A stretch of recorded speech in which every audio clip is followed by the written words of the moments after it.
गुरुभ्यो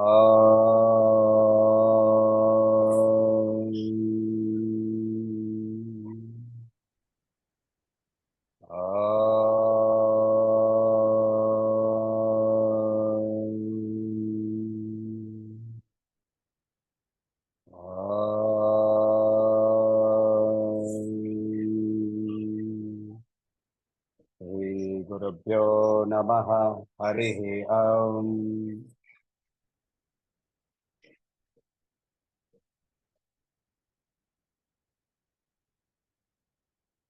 Veena ji, if you can please do the invocation, please. Yes, sir. Hari Om. Om Parthaya Pratibodhitam Bhagavata Narayanena Swayam Vyasena Grathitam Purana Munina Madhye Mahabharatam Advaitamritavarshinim Bhagavatim Ashtadasha Dhyayinim Ambatvamanusanthadhami Bhagavad Gite Bhavadveshinim नमोऽस्तु ते व्यासविशालबुद्धे पुल्लारविन्दायतपत्रनेत्र येन त्वया भारततैलपूर्णः प्रज्वालितो ज्ञानमयः प्रदीपः प्रपन्नपारिजाताय स्तोत्रवेत्रैकपाणये ज्ञानमुद्राय कृष्णाय गीतामृतदुहे नमः।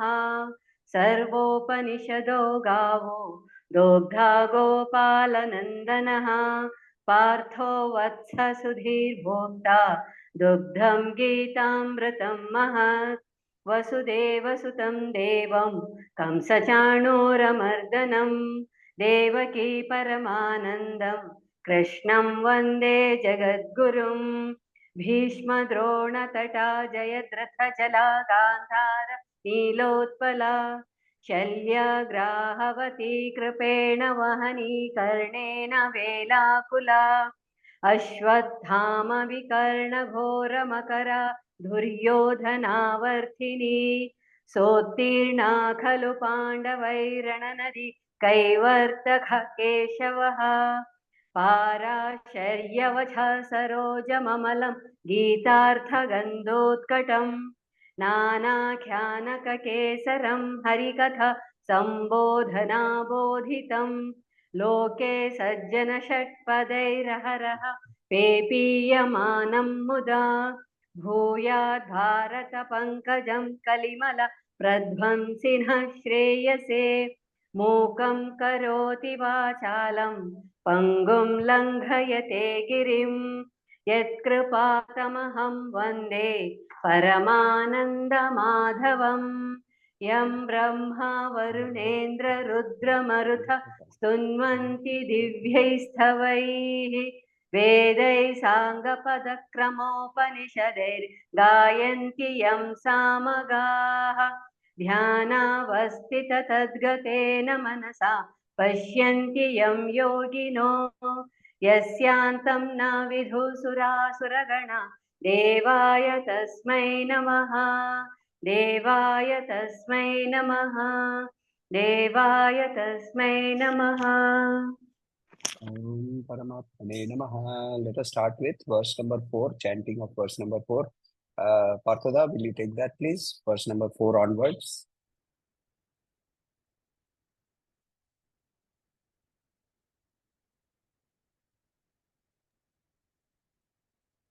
Number 4 of chapter 10. Correct. Yes, please start. We were to start with the chapter 8, that question. You will not clarify. Yeah, finish the chanting. That is bugging us, actually. Yeah, fair enough. Okay. We will go. Okay.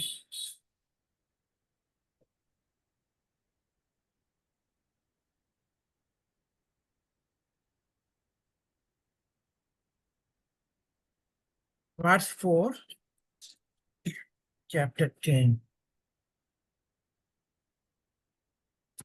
Dirgyanam shammoha shamashat shattam dama shamaha dukam dukkam bhabo bhabo bhayam chayo चाभयमेव च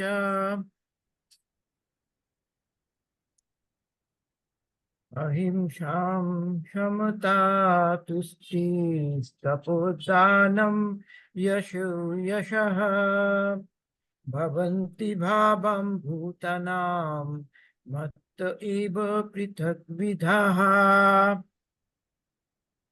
अहर्षय सप्तपूर्वे चत्वारो मनोवस्तथा मद्भावमानसा जाता येषां लोक इमा प्रजाः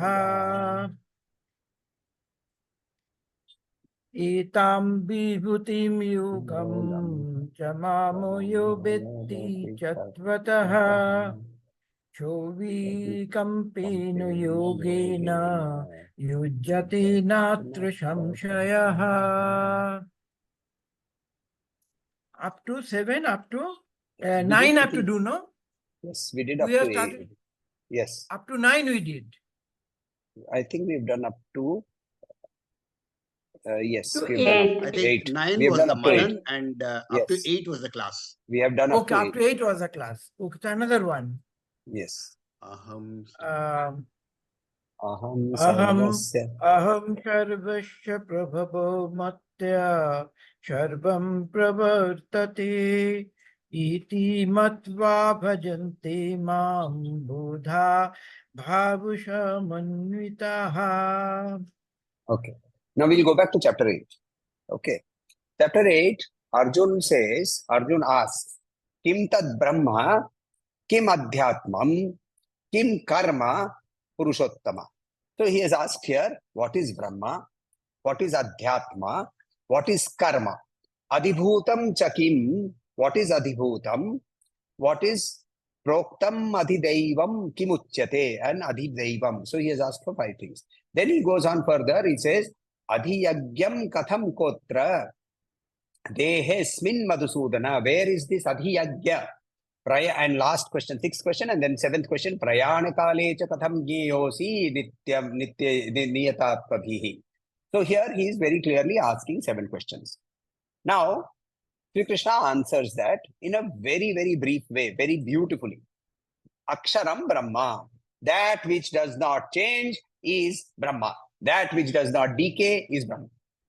Now, you have to analyze this. See, this has been said to us in a sutra form. You know the sutra. Sutra means very tight, right? It will be very short, it will be very tight. So in that sutra, he has very clearly told us that Aksharam Brahma. Padam. Now you look for anything that is unchanging. Look for it. It's a shloka for Manan. It's a shloka for Advaitik Vichara. Look for that which is unchanging. That alone can be Brahman. Now, what is unchanging? In you, within you, the only thing that has not changed is your sense of I. Everything else has changed. And not one minuscule subatomic particle has remained constant. Right? Within you, all the quarks, all the subatomic particles, the Higgs boson, everything has changed. What has not changed is your sense of I. What has not changed is your consciousness. Right? Aksharam Brahma. Very clearly, he has declared that. Aksharam Brahma. Swabhavo Adhyatma Uchyate. Swabhava. Your own nature is the Adhyatma, Adhyatma. Now, you, however, very beautiful here. When I am looking at this I am individually thinking of me, the I, as different from the I that is in you, Parthoda. I, Samir, is conscious. I is conscious. I has always been there. I has always remained. I has always remained. But is the I that I have, is it the same as the I that you have? Now, I don't know that. Krishna declares it to be the same, but I don't know it. So that I nature of mine, the small I, is the Adhyatman, Adhyatma. Now, in the Gita, the definitions of adhyatma, adhidaivika, adhibhautika are different from the standard definitions of adhyatmika, adhibhautika, and adhyatmika. In the standard definitions, adhi means beyond, right? So adhibhautika, that which is coming to me from bhutas. Bhutas meaning all the other living beings. It is an effect of a karma that you have caused.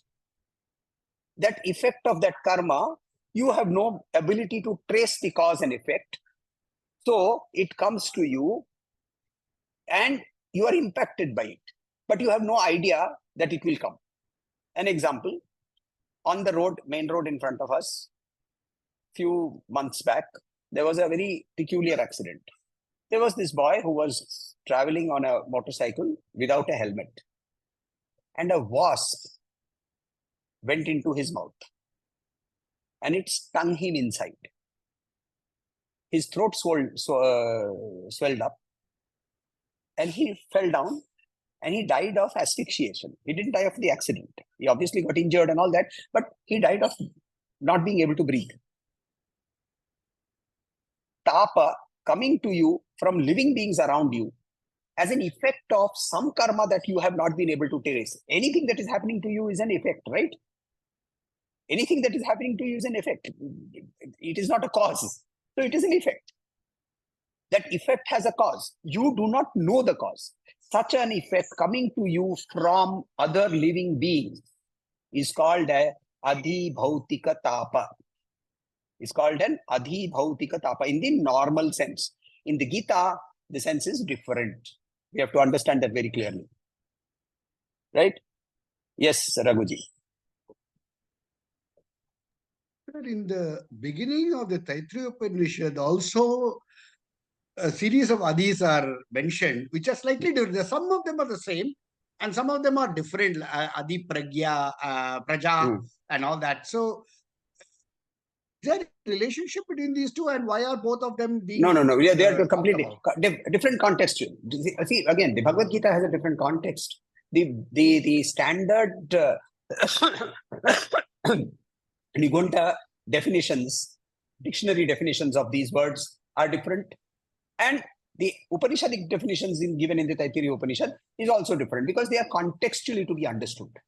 Right? I always make a joke about this. Adi is not oldest and original, no? No. That is Adi. Adi.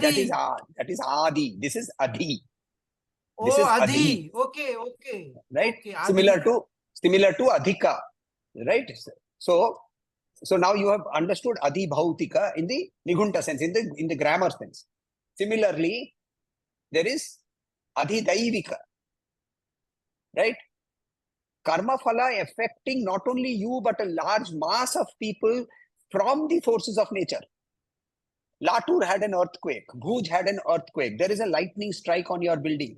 So many things could happen. These are forces of nature that are affecting you because of a commonality of a certain cause that is there between all of you, which you have not yet been able to trace. Such a cause effect where you are seeing the effect, but you do not know the cause. And the effect is coming to you, manifesting to you from the forces of nature. In the dictionary sense is called Adhidaivika. Adhidaivika. Similarly, out of the blue, suddenly, you have an immense upsurge of joy. There is nothing that is indicating there should be a joy. No Rasgulla has come. No Rasgulla has come, but you have suddenly experienced joy. No Rasgulla has been taken away, and you have suddenly experienced very intense grief. Right? These emotional upheavals internally, which we are feeling, for which we are unable to trace the cause, is called Adhyatmika. Now these three, Adhibhautika, Adhidaivika, Adhyatmika, are called Tapatraya. Tapatraya. These are called Tapatraya. Right? These are effects of past karma, individually or commonally, impacting us where we are unable to trace the cause. Which is why at the end of every session we say Shanti, Shanti, Shanti. All the tapatrayas should get Shanta. In the Bhagavad Gita, similar words, not exactly the same words, but similar words have been used contextually. You have to understand this is a dialogue. Chapter 7, he closed with these words. So now Arjuna has asked these words and now he has started explaining them. So here he says, Aksharam Brahma Paramam Swabhavo Madhyam Sabhavo Adhyatmam Uchyate. Your individual small I, your nature is called the Adhyatma.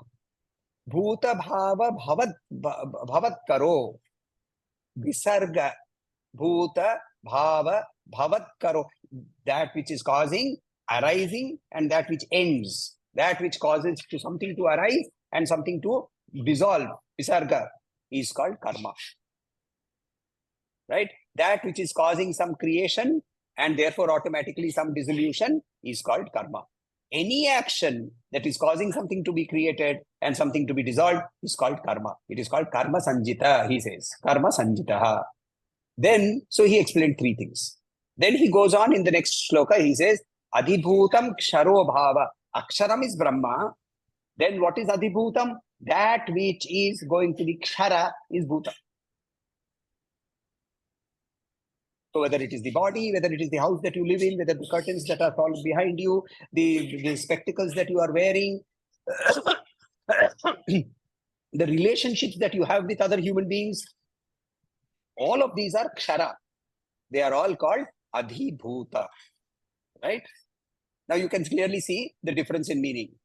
And then he says, Purushashchadi Deivatam. Purusha, the embodied, manifested consciousness, Ishvara, is called Adhideva, beyond the Devas.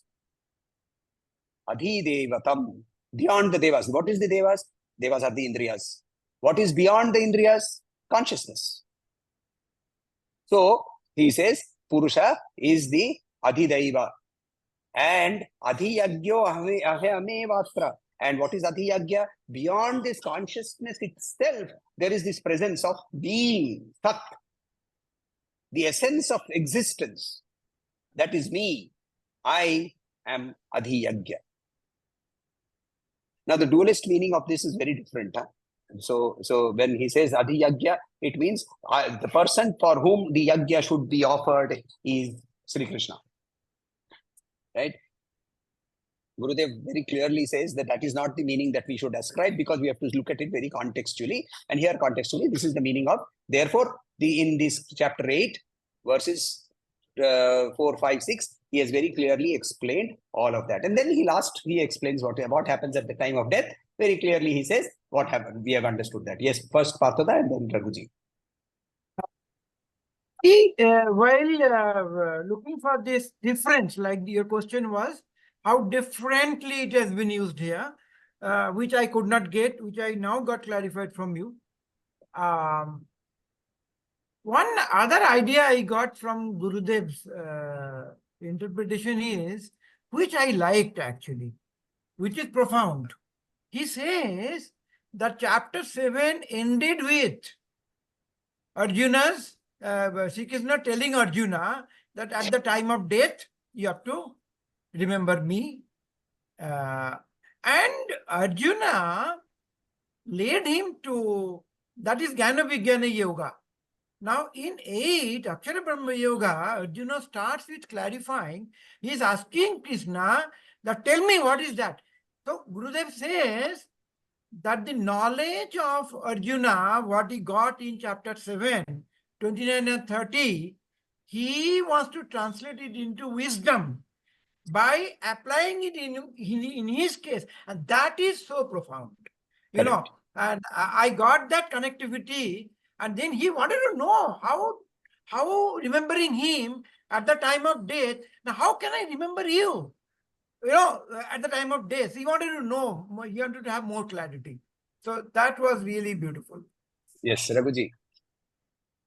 Yeah. So I'm just wondering, are they completely distinct meanings of these terms, or is it only a different perspective to look at the same thing? And is there a way to relate the meaning of Adhyatma in the normal way with the meaning of Adhyatma being used by Sri Krishna? Is there a way to relate the two? No, Or is it that they're completely distinct? in my view, they are completely distinct because it is contextual. They are my favorite joke. It is Aja Srishti Kartaha, right? Aja is the creator. Aja means goat. Now, it obviously cannot be, right? And there is no way you can relate the goat to Brahma. Contextually, it is not possible. So, when you say, I'm talking of creation, and you say, oh, the creation was Aja Srishti Kartaha, Rudra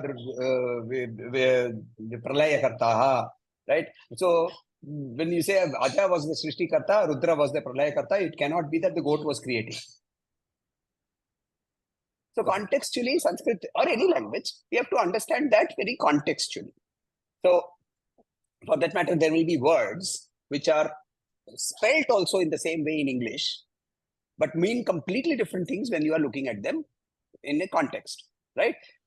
Yeah. The husband and wife were having a ROW, right? The two men in the boat used the oars and did ROW. The spelling is the same. Even the pronunciation changes. The husband and wife were having a row, whereas the two people were rowing, row. So language is a very clumsy way of communication, honestly, right? And you have to also understand, in human evolution, language is the last development. It is part of the neocortex. It is not part of our limbic brain. It is not part of our reptilian brain. It doesn't seed the emotions. It doesn't seed the instincts, which is why we can understand body language far more easily. We can understand and impactfully, rather than, I'll give an example. I was talking about a simulation that I was doing, right? In that simulation, there is a role called collaborator. Now, the job of the collaborator is given, collaborator. He is supposed to collaborate. Now, how I describe the role is, I bend down and I go stealthily, and I say, look at my words and look at my action. I say, he looks over that table, then he looks over this table, and he runs back and shares the best practices. Now, people forget the words. See the words? Words are very clear. He goes to tables, picks up best practices and shares. What do they pick up? They pick up my language, right? Stealthily walking, peeping, running back. And therefore, every collaborator is treated like a spy. Why is this happening? Because our brain is not programmed for language. Language is the last development. And now we are trying to use language to reach Brahman. Very difficult. Right? Okay, so let us go to chapter 10, verse number 9. Can we have some thoughts? Whatever Manan was done, can...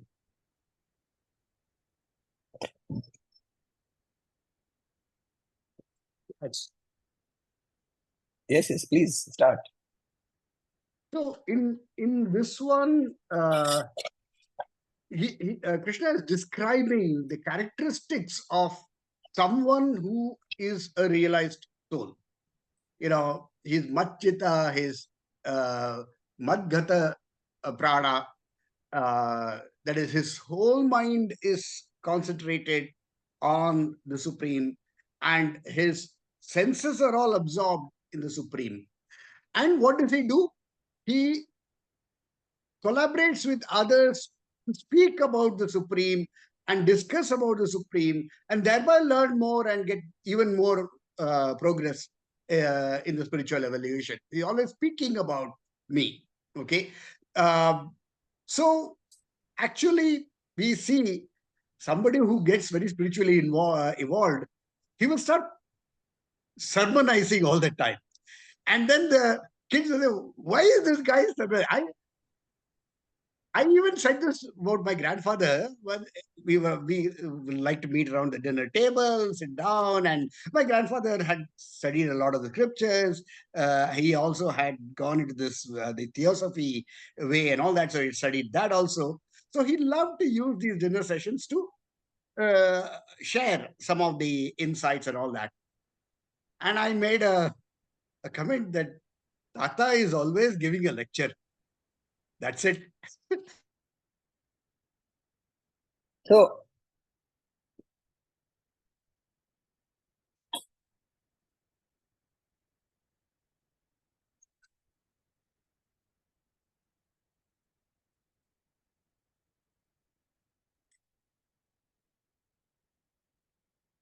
they talk about that. So that is the like I thought in this sloka, Sri Krishna is describing the nature of a supremely realized soul.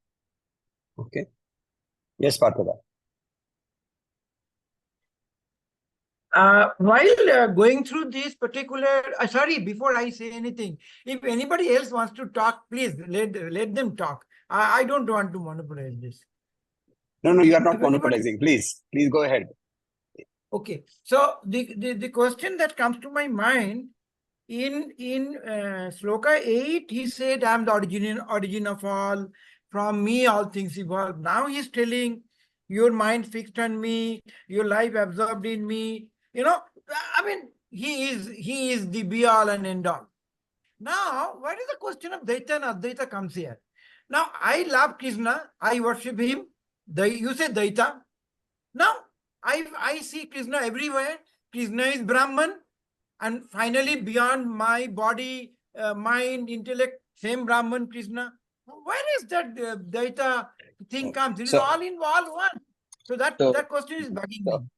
So, okay. So I keep pulling your leg about Dvaita. It is not that it... So the fact is that, see, Narayana Bhattatri was a very famous poet in Kerala.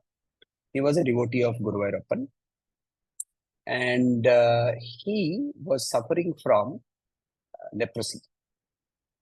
If I'm not mistaken, yes, it was leprosy. So he went to a very famous sadhu, Bilvamangala Swami, and the Bilvamangala Swami told him, start with the fish, start eating fish. Start eating fish. I am a Nambudri Brahmin, and he's asking me to start eating fish. So he came back, he did deep manan, and said, it can't be that he is talking of the real fish. He's asking me to describe the 10 avatars, starting with the fish. So he started writing what he is very popularly in the South is called Narayaniyam. It is in Sanskrit. It's a work in Sanskrit.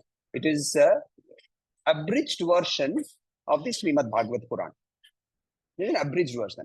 And there are 100 chapters, each of 100 shlokas. So almost 1 lakh shlokas are there. Sorry, there are 10,000 shlokas.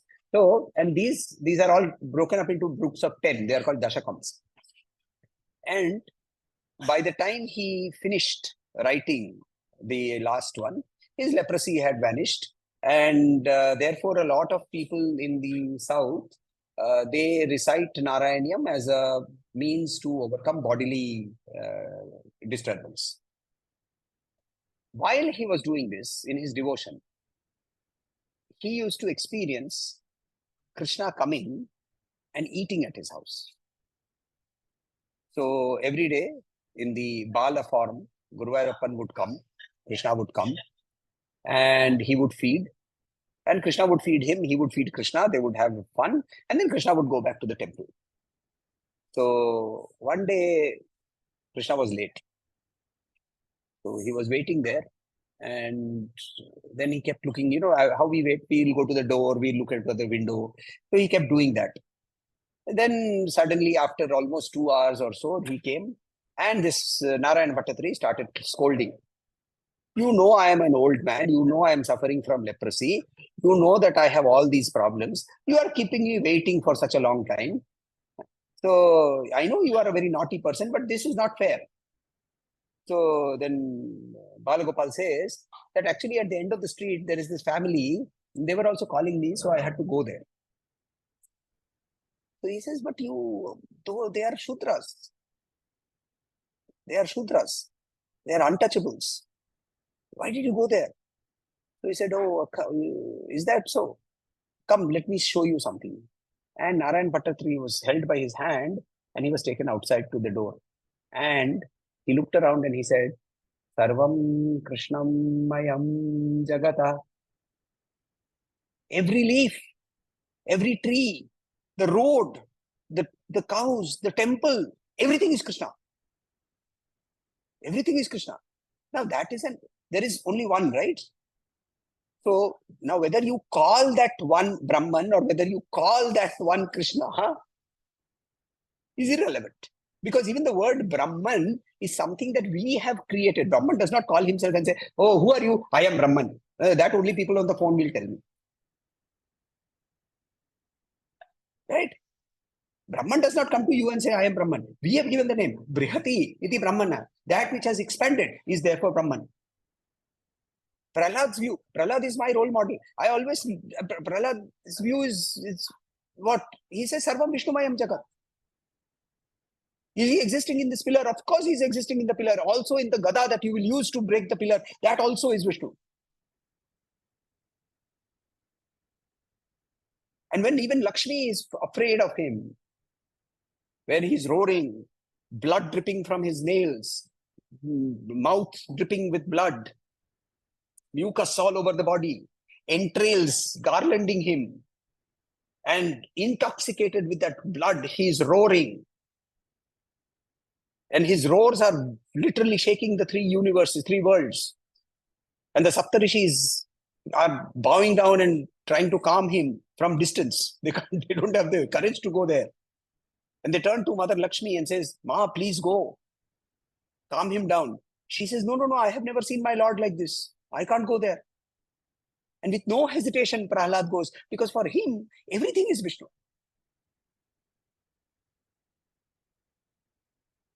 Bhakti only comes after that view. That is why Bhakti comes in chapter 12. And therefore, when we are approaching him, the direction of the mind changes. And you are constantly seeking satsanga. Because you have realized what Acharya has said. Satsangatve nissangatvam, nissangatve nirmohatvam, nirmohatve nischalatatvam, nischalatatve jivan mukti. Satsangatvam. Sat here means two things. One, that being continuously with that which is permanently existing, that is with the self. And at the same time, sadhu sangha is equal to satsanga is another meaning of that. So you are also seeking people who are seeking. Now, don't we all seek people? If you want to be a drinker, if you want to be a drunkard, who will you look for? You will look for people who drink. If you want to smoke ganja, what will you look for? You will look for people who will smoke ganja. Similarly, we are also intoxicated. Sri Ramakrishna Paramahansa was told once, you are mad. So he said, yes, of course, I am mad. But this entire world is mad. Somebody is mad after career, somebody is mad after money, somebody is mad after woman, I am mad after Brahman. We are all mad. You are seeking that madness which takes you beyond all madness. So let us look at verse number 10.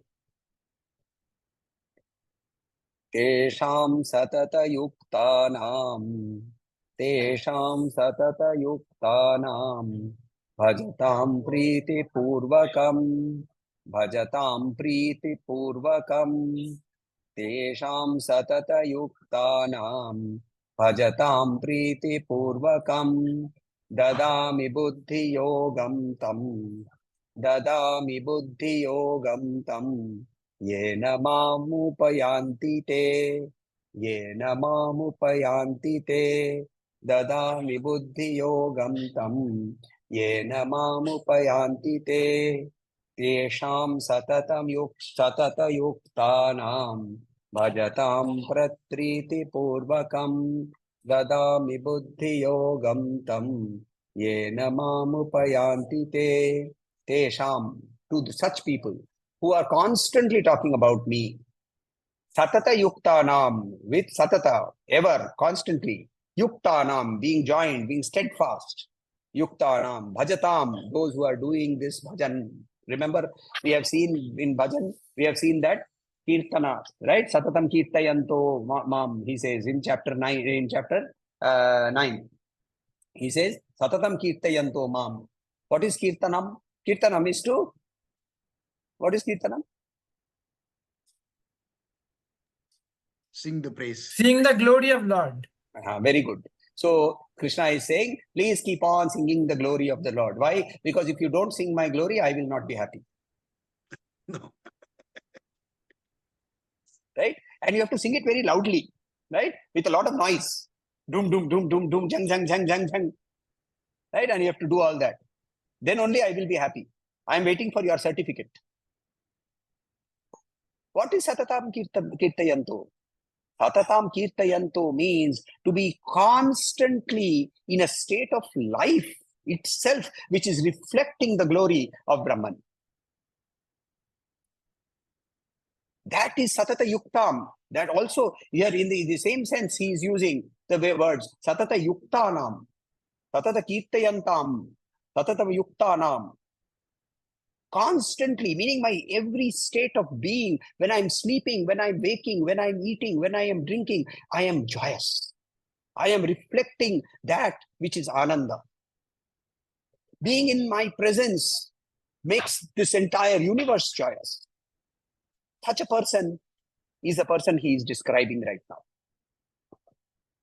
Right? So he is saying, Tesham satata yuktanam bhajatam priti purvakam, with a lot of love. What do you love? What is love? Love is two things. Two things are love. One, when the need of somebody at an individual level is bigger than my need, you are defining it as love. Right? But in reality, if you go beyond that, love is seeking union. Love is to be seeking union. The ultimate point of love is merger. So Priti Purvakam is that desire to be one. Which is why we say that Radharani is the epitome of prema. Radharani is the epitome of prema because only thing that she sought through her entire life was to be merged. To be merged into that one. The hankering of the individual soul to merge into the universal soul is that which he is talking about, Priti Purvakam, with that love. Love for here does not mean, oh, I love him better than me, so I have to now give up my world and I have to run away from the world and I have to go and sit down in the Himalayas, go to Tapovan at 14,600 feet and start praying to have merger. So Gurudev used to say, somebody asked him, so can I go to Tapovan? Tapovan Maharaj has gone there and did a lot of deep tapasya over there. That is why the place is also called Tapovan. Another reason for Tapovan is also Parvati did tapas over there. So that mountain is called Shivling. She did her tapasya over there. That is where Shiva came in the form of an old person and tested her.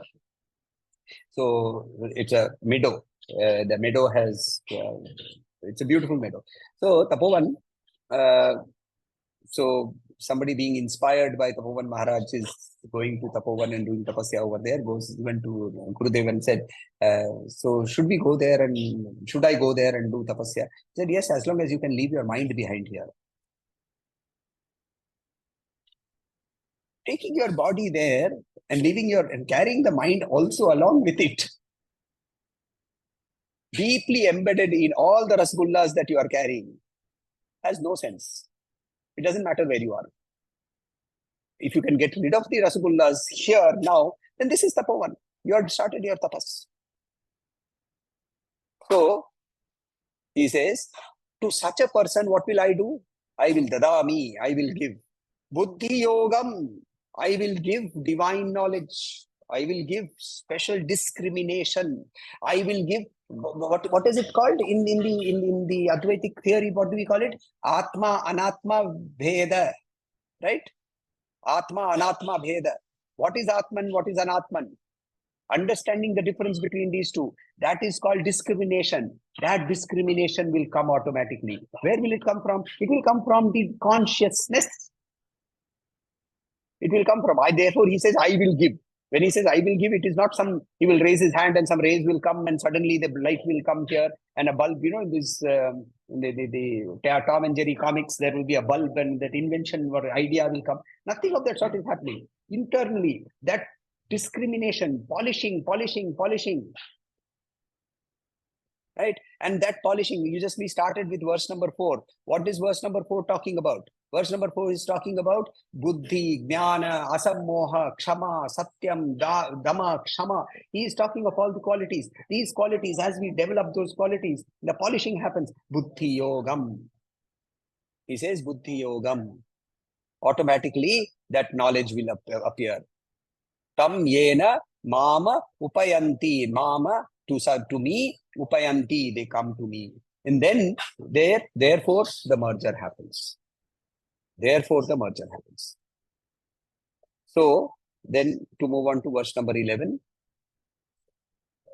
Tesham evanukam partham. Tesham evanukam partham. Aham ajnanajam tamaha. Aham ajnanajam tamaha. Tesham evanukam partham. Aham ajnanajam tamaha. Nashayamyatma bhavasto. Nashayamyatma bhavasto. Jnanadipena bhaswata.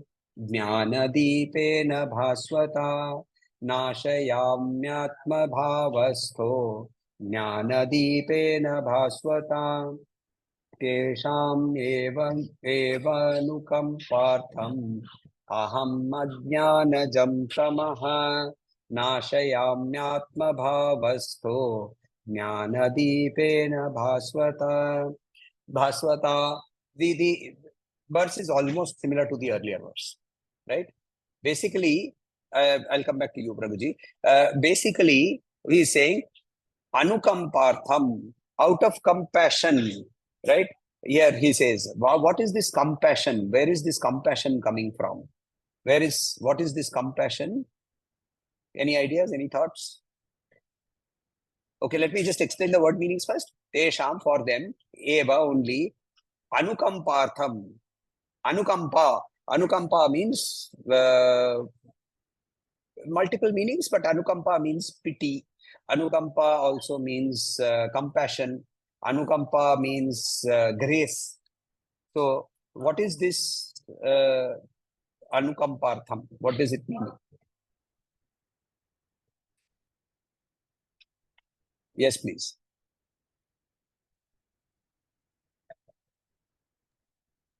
So there were two things. I also wanted to make an observation on the previous verse, but I think the word compassion probably is the best fit here, simply because passion is something that you have great desire for. When you say compassion, the consciousness realizes that seeking is starting to approach, and automatically it shines forth and it gives that knowledge. It's compassion. It is like both sides are meeting up. That's the way I see that word. Okay.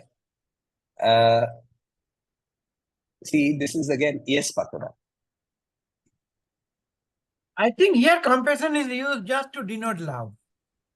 Krishna's love for his devotee, because Krishna is dwelling in their hearts. So he said, I also love them. So here is the interesting part. This is why sometimes, not always, but sometimes knowledge of the Sanskrit language helps in interpreting.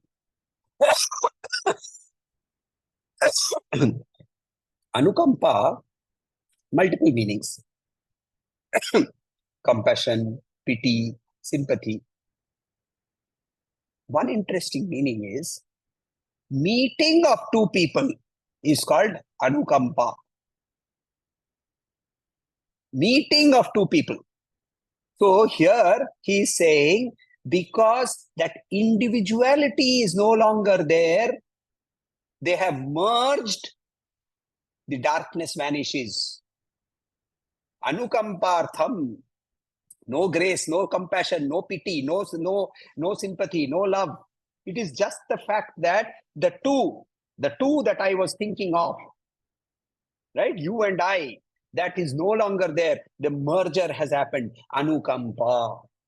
So because of that anukampartham, because they have met, I, ajnanajam, those which are born out of ignorance, tamaha, darkness, nashayami, I destroy. Atma bhava, within themselves, out of themselves, them themselves they are destroying. Ha, that is dwelling in them. Jnana, knowledge, deepena, the lamp, bhaswata, I become shining. So he says that when for such people the merger happens, then I destroy the darkness that is there in their mind coming from ignorance, and I light the knowledge through, and I glow with brilliance with the light of knowledge. That is what he's talking here. Yes, please.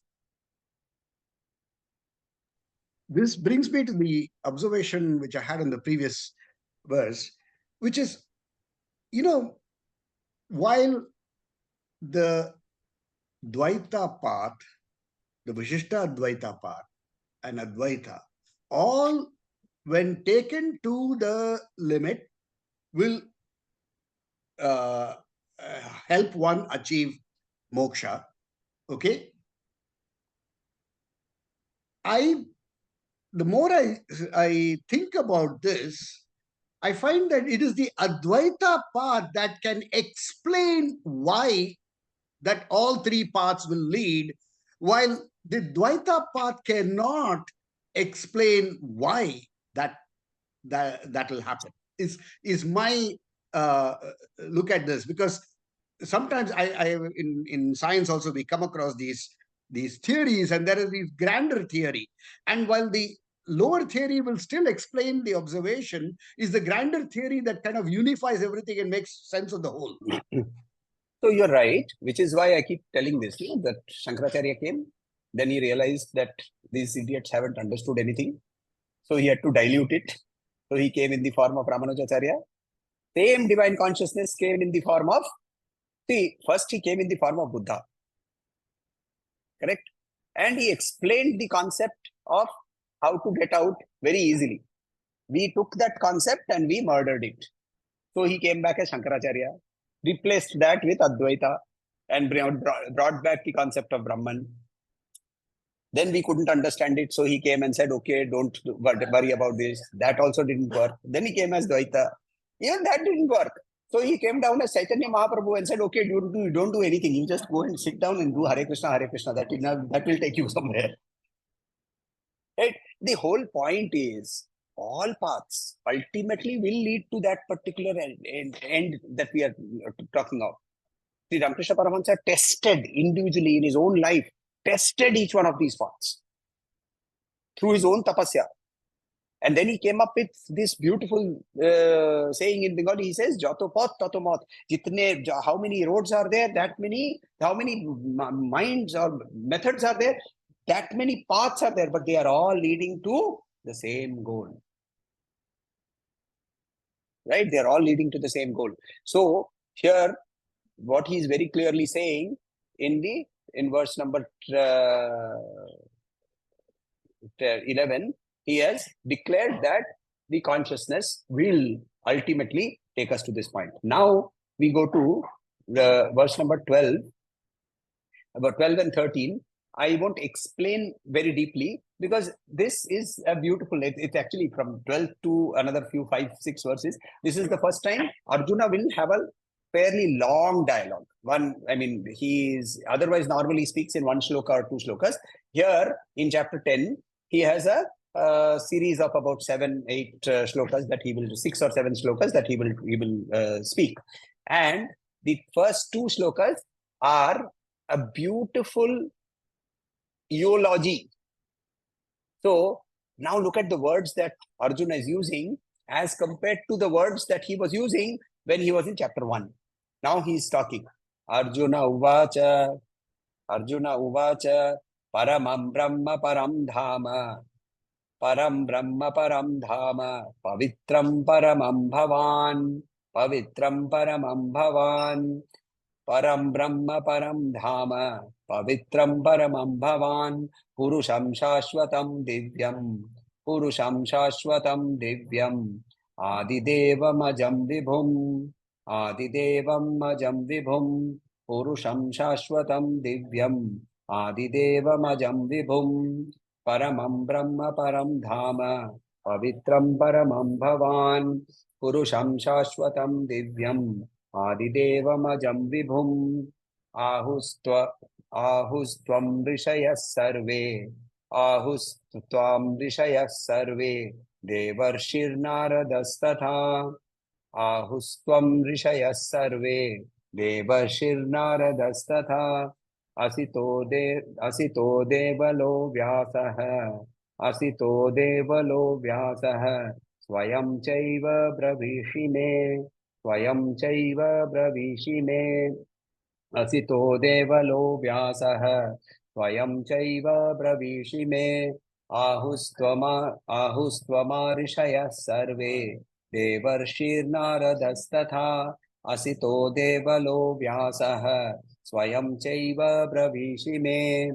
So here says, Arjun says, Param means supreme, Brahma, you are the supreme Brahman, Param, supreme, Dhama, the final resting place, Dhama, Pavitram, you are the purest, Paramam, supreme, Bhavan, you are the purest, Purusham, personal, Purusham here is the Ishvara, right? Shashwatam, eternal, Divyam, divine, Adidevam, the first creation, the first manifestation, Adidevam, Ajam, and yet you are unborn. Your first manifestation as Ishvara, but you are the unborn, you are the Brahman.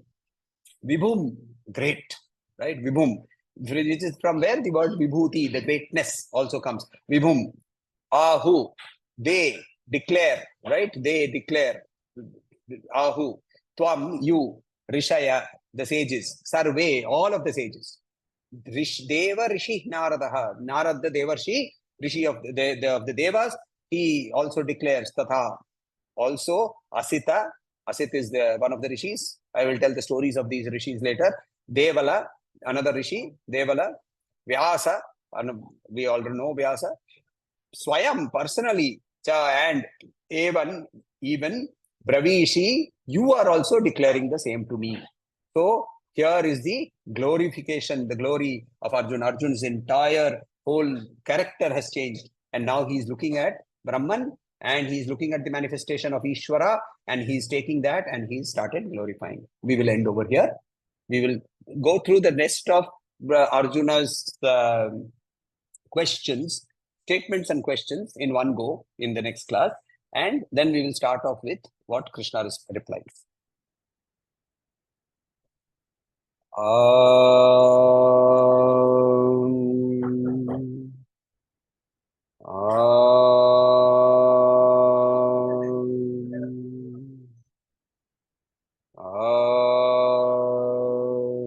Shanti Shanti Shanti Harihi Om Shri Gurubhyo Namaha Harihi Om